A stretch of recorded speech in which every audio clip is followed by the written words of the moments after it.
Hello, we continue from where we ended. This is part two of 2024 GCE paper one.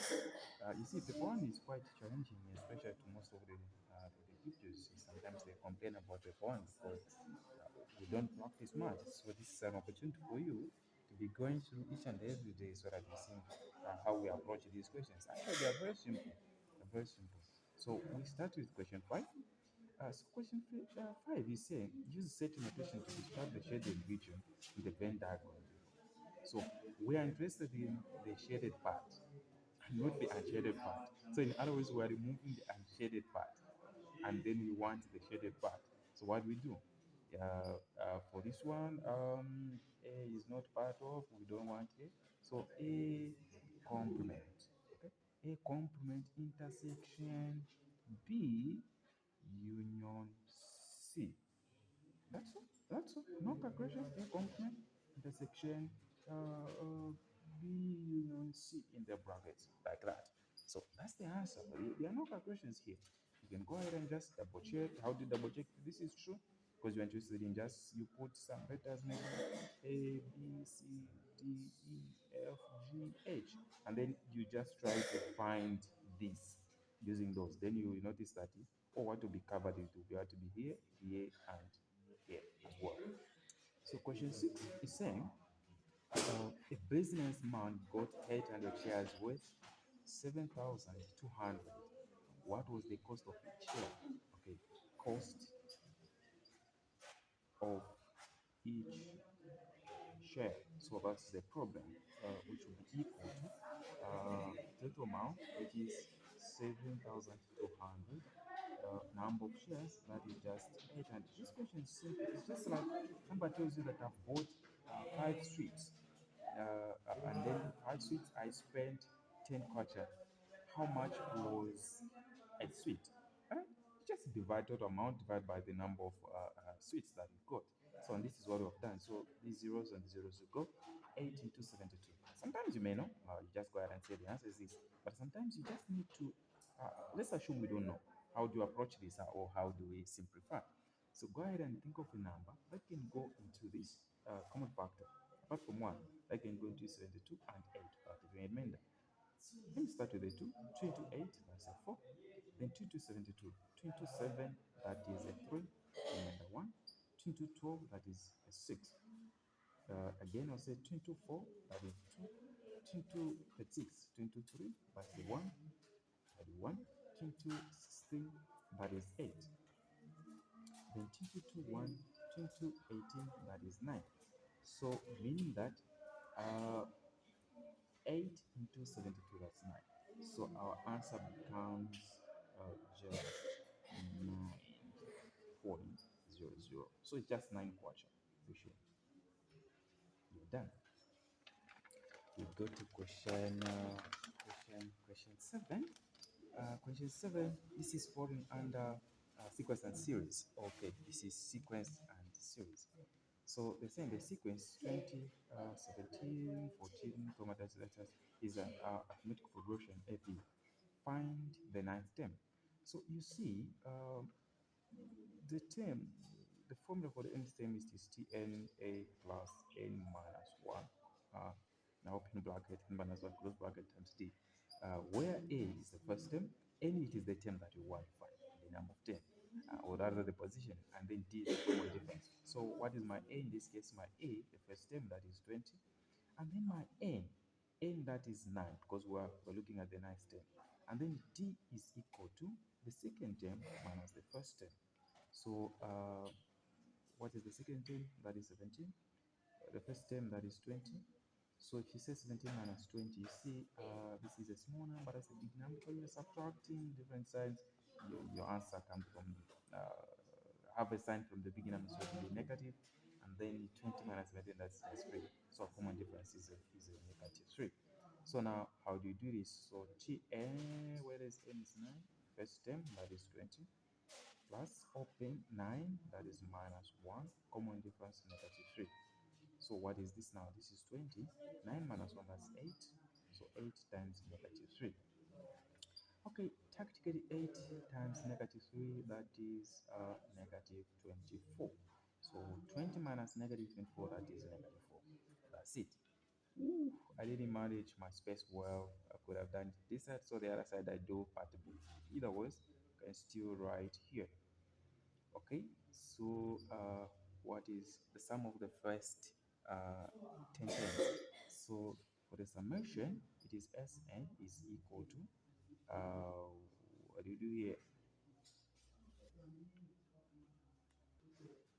N over 2 open bracket, that is sum to A plus N minus 1, then times the common difference, So can substitute the sum of the first 10 terms. So 10 here, 10 over 2, open 2 times first 10, 20, minus n 10 minus 1, d is negative 3.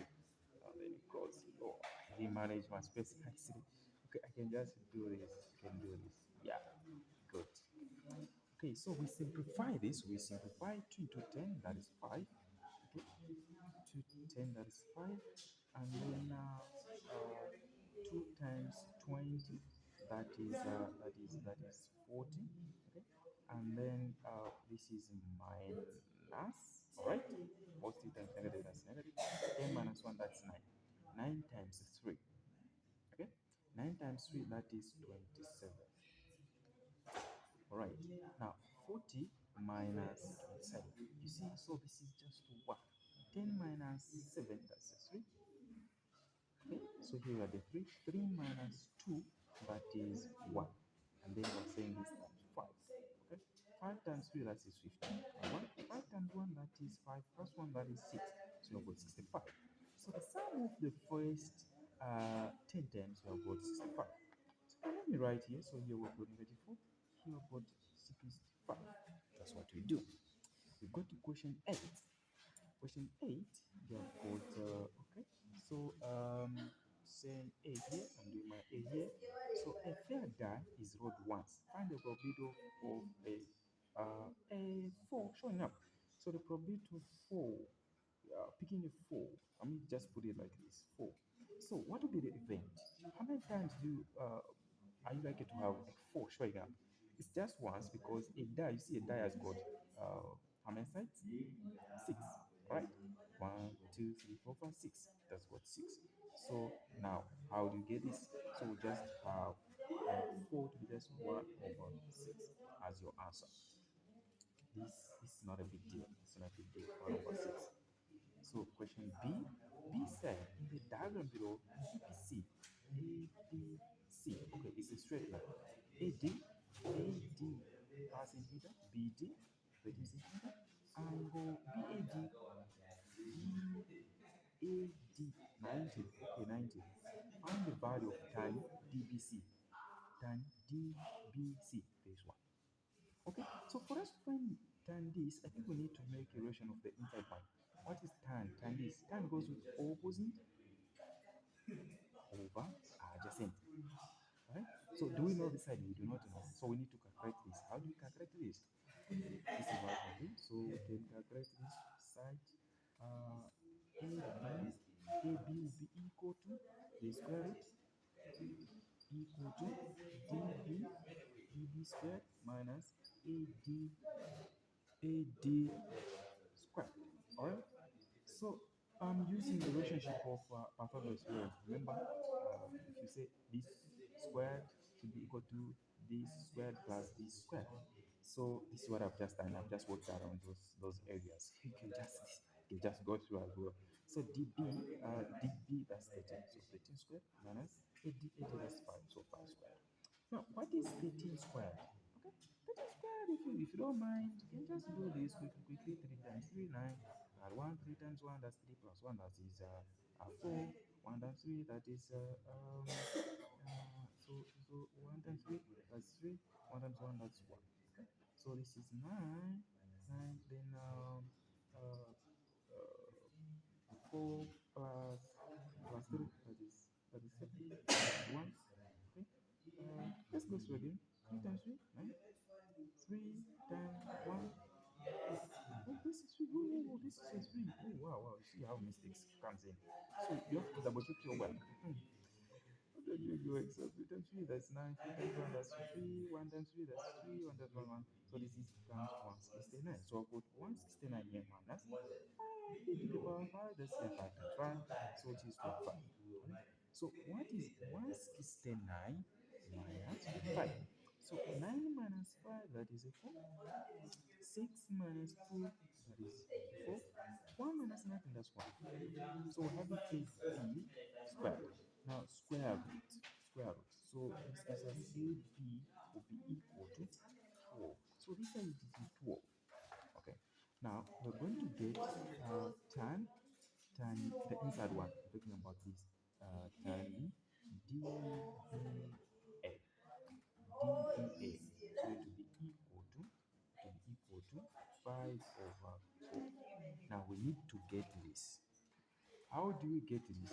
Because you see, this one is going to fall. Is it in the first quadrant, the second quadrant, or fourth quadrant? Remember, tan is positive in the first quadrant, but it is negative in the second quadrant, and this one will fall in the second quadrant because it is beyond 90 but less than 180. So it's in the second quadrant. So to be the same as tan, this one is in the first quadrant, but uh, you'll be negative. So tan D C will be equal to negative 5 over 12. So you can just write negative 5 over 12 here. So why is this coming out of this? It is always important. You can just go back and you just look at the Passages theorem, the Salvatore thingy, Occidental Coke, remember, all those things, then you'll be able to know why I'm adding this negative. Okay. Or you can just test yourself. You see, this is 90. So all the angles that are in the first quadrant here, starting from that be below 90. If you get any angle, you say turn that angle to be positive. But if you increase it, it goes into less than 180 but beyond 90. Less than 180 but beyond 90. You say turn that angle, it will be a negative. You try that. Try to say turn 91 and then say turn 45. You see, you see what you're going to get. Okay, that's it. So we'll end here and then you can just try these other ones. Then you watch out for part 3.